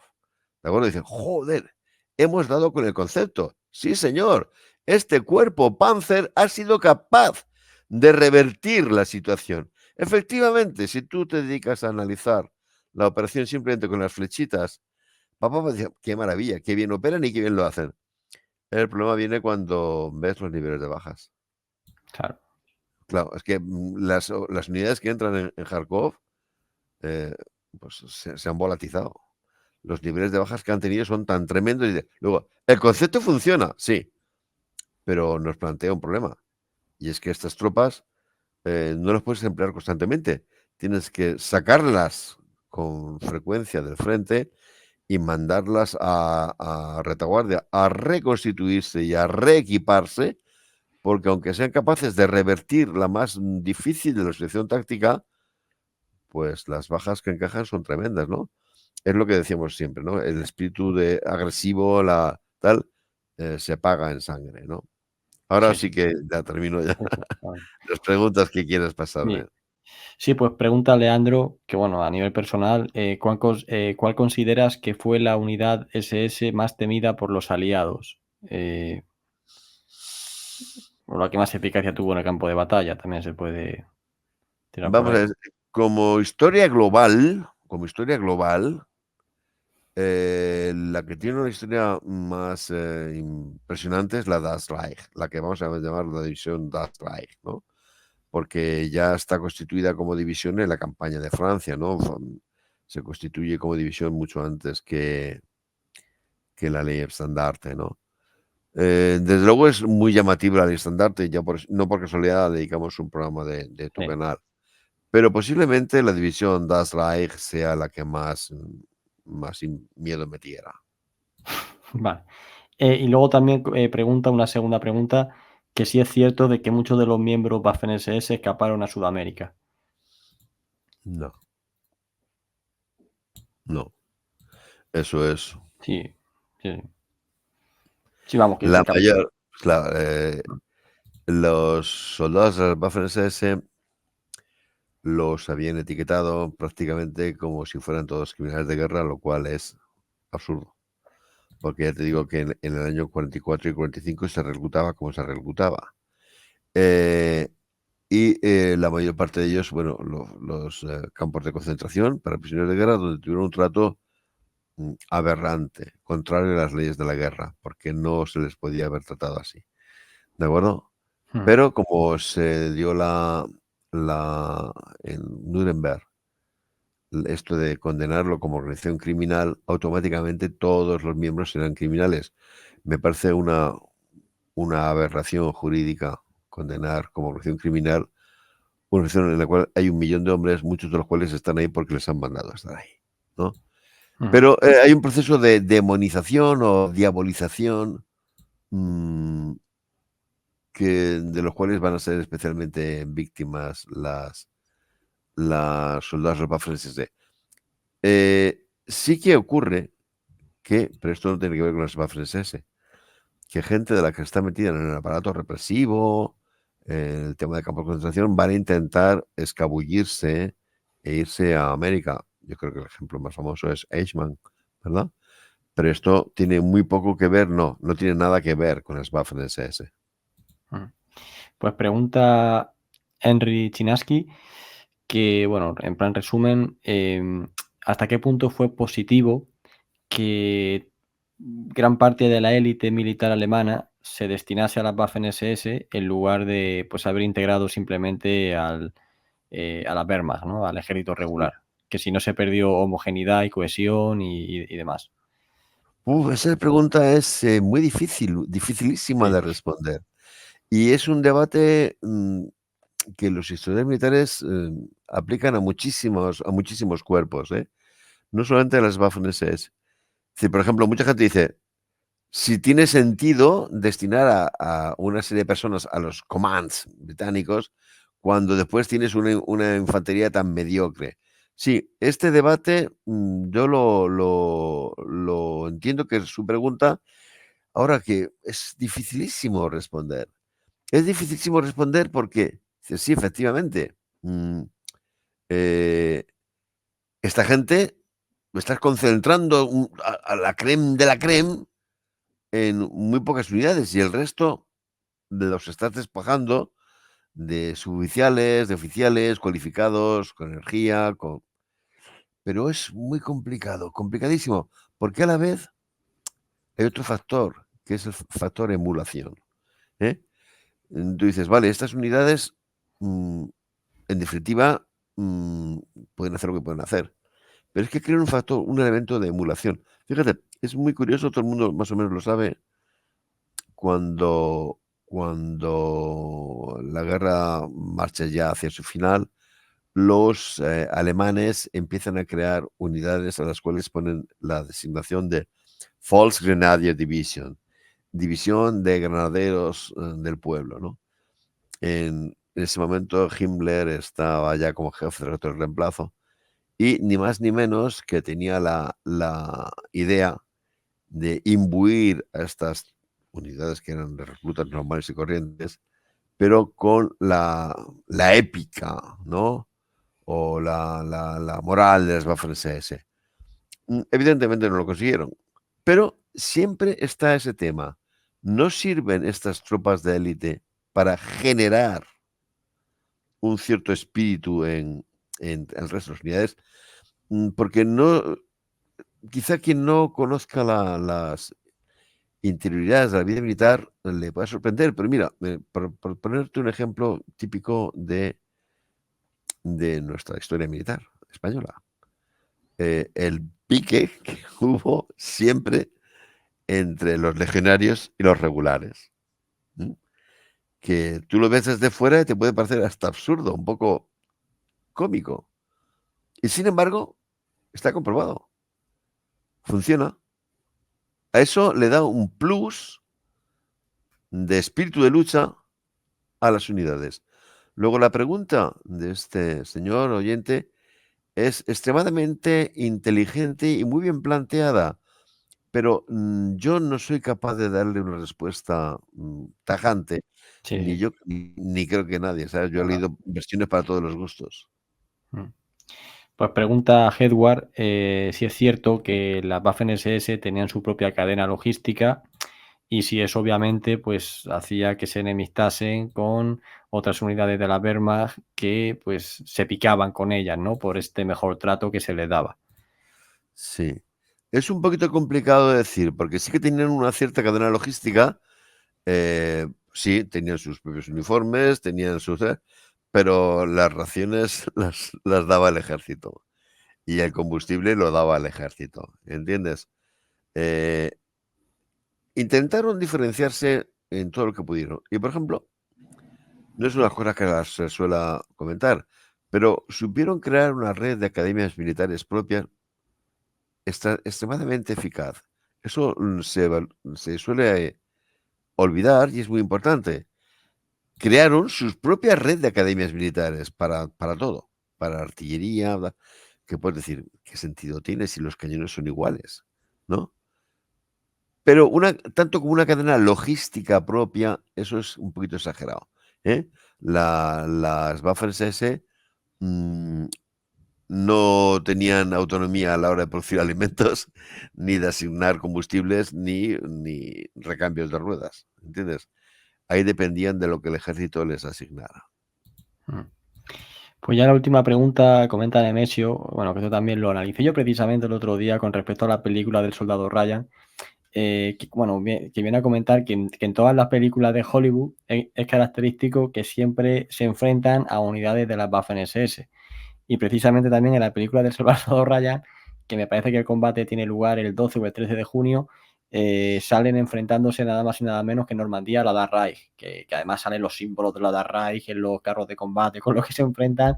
Y claro, y la Dark Reich no llega hasta finales de junio, pero siempre está pues eso que representan en Hollywood de, estamos combatiendo contra las Waffen-SS. O sea que eso al fin y al cabo dice mucho de el prestigio que se le sigue dando hasta en las películas de Hollywood, aunque ellos obviamente lo tiran por otro lado, pero bueno, que no deja de ser esa la intención, ¿no? Al fin y al cabo. Sí.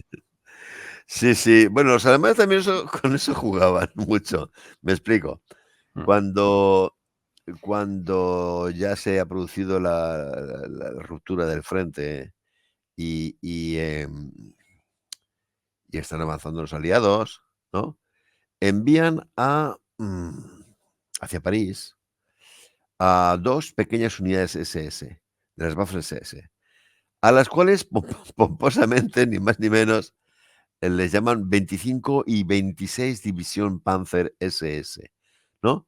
El personal de transmisiones de estas unidades está simulando un tráfico intensísimo para dar la impresión de que son lo que son, de que son estas divisiones, ¿no? En la práctica, después, a la historia han pasado como brigadas. Pero en la práctica eran regimientos. ¿Cómo se han formado estas unidades? Bueno, el tema es de cada unidad de depósito en Alemania, de las Waffen-SS, me explico, o de cada academia, se ha pedido que envíen un contingente para crear estas unidades de intervención del arma, ¿de acuerdo? Pero saben que generan tal pánico que se les da esta división, estos nombres falsos, 25 y División Panzer SS, bueno, y montan un pánico, madre mía, el cuartel general de Eisenhower aterrorizado. Y muchas historias hasta que ya dejaron de contarlo, porque descubrieron que estaban haciendo el ridículo. Cuando, cuando Leclerc avanza sobre París, ¿no? Que llega a París, todo el mundo lo sabe, porque querían que entraran los franceses. Dijeron, para aquí, los norteamericanos, y que pasen estos tíos. Pues cuando avanzan sobre París, dicen, es que venimos a liberarlos porque van a atacar 2 divisiones Panzer SS, que no existían más que en la imaginación calenturienta de algún mando alemán que ha sabido organizar muy bien esta jugarreta. Sí, sí, causaban estupor. Y si Sí. no las sabía, se las inventaban. ¿Entiendes? Los alemanes eso lo hicieron muy bien. Jugar con esta baza del pánico que provocaban. No, es que de hecho, o sea, el sistema de inteligencia aliado, ya a partir de esta fecha, mediados del 44, para saber por dónde iban a atacar los alemanes, se centraban en localizar dónde estaban estas divisiones de las Waffen-SS, porque sabían que era la punta de lanza. Entonces, Sí, obviamente, sí, sí. es mucho más fácil localizar un par de divisiones de élite Waffen-SS que no ver el resto del conjunto del ejército alemán. Y luego también la capacidad con la que cada una de estas divisiones se recuperaba después de ser despedazada en combate, recuperada en Alemania y vuelta a ser enviada al combate, ¿no? También les servía para medir la capacidad de recuperación que conseguía, que continuaba conservando Alemania. O sea que efectivamente fueron un indicador, por así decirlo, fueron un indicador. Por eso digo que Y cuando a la pregunta del oyente anterior, ¿esto valía la pena? Claro, es que ahí te metes con factores imponderables, porque, claro, dices, no, no, mira, mejor destinar toda esta gente a unidades. Pues no vas a poder jugar con este factor, ¿eh? De asustar tremendamente, simplemente para decir, ¡que van SS! Y los demás muertos de pánico. Con ese factor no podrías jugar. totalmente. Pues nada, pues si te parece ya lo podemos dejar aquí y ya pues lo enlazaremos dentro de muy poco con la publicación del segundo programa, donde ya por así decirlo nos vamos a meter pues un poco más en batalla y en operaciones militares, que de aquí para atrás pues ha sido un poco más hablar de estructura, origen, organización significado, etcétera, etcétera. Así que nada, pues oye, espero que el programa os haya gustado a toda la audiencia y a ti también, Carlos, que te lo hayas pasado bien y ya Sí, lo sí. dejamos ahí preparado para el segundo. Venga, pues encantado de saludarte a ti y a tu público. Un saludo a todos. Hasta la próxima.